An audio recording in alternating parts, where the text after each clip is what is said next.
And here is the Writer's Almanac for Saturday, August 24th, 2019. It's the birthday of the writer Jorge Luis Borges, born in Buenos Aires in 1899. In 1955, at about the same time that he lost his sight, Borges was appointed director of Argentina's National Public Library. Borges said, "Little by little I came to realize the strange irony of events. I had always imagined paradise as a kind of library. Others think of a garden or of a palace. There I was, the center, in a way, of 900,000 books in various languages, but I found I could barely make out the title pages and the spines.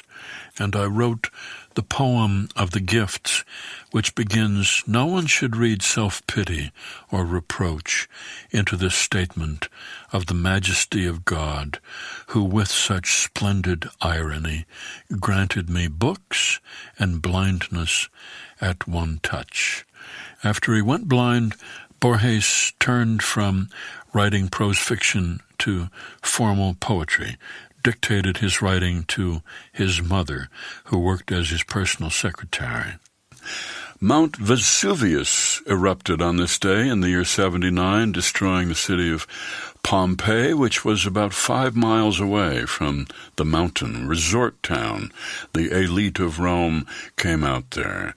About 20,000 people lived in and around Pompeii at the time. Most of them escaped relatively unscathed. About 5,000 people died, most likely from a blast of blistering hot, poisonous gas. The remains of the city and the nearby city of Herculaneum, rediscovered in the 18th century, almost completely intact, buried under about 23 feet of volcanic debris. It's the baptismal day of the poet Robert Herrick, born in London, 1591, who gave us the lines, "Gather ye rosebuds while ye may, old time is still a-flying, and this same flower that smiles today, tomorrow will be dying," in his poem To the Virgins to Make Much of Time. He lived out in the country for many years, wrote most of his poetry out there, never married, and most of the women in his poems were probably imaginary. It was on this day in 1456 the first edition of the Gutenberg Bible was bound and completed in Mainz, Germany, first complete book printed with movable type. And it's the birthday of the novelist John Green, born Indianapolis, 1977, best known for his very popular young adult novel, The Fault in Our Stars, about 2 adolescents with cancer who fall in love. Here's a poem for today by W.H. Auden, Musée des Beaux-Arts. About suffering, they were never wrong, the old masters. How well they understood its human position, how it takes place while someone else is eating or opening a window or just walking dully along. How when the aged are reverently, passionately waiting for the miraculous birth, there always must be children who did not especially want it to happen, skating on a pond at the edge of the wood.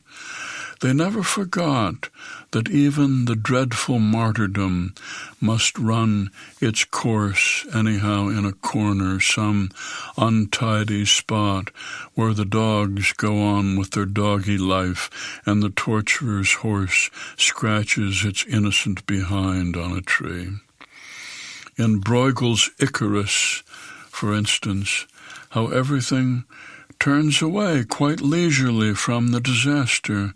The ploughman may have heard the splash, the forsaken cry, but for him it was not an important failure. The sun shone, as it had to, on the white legs disappearing into the green water, and the expensive, delicate ship that must have seen something amazing, a boy falling out of the sky, had somewhere to get to, and sailed calmly on. A poem by W.H. Auden, Musée de Beaux-Arts.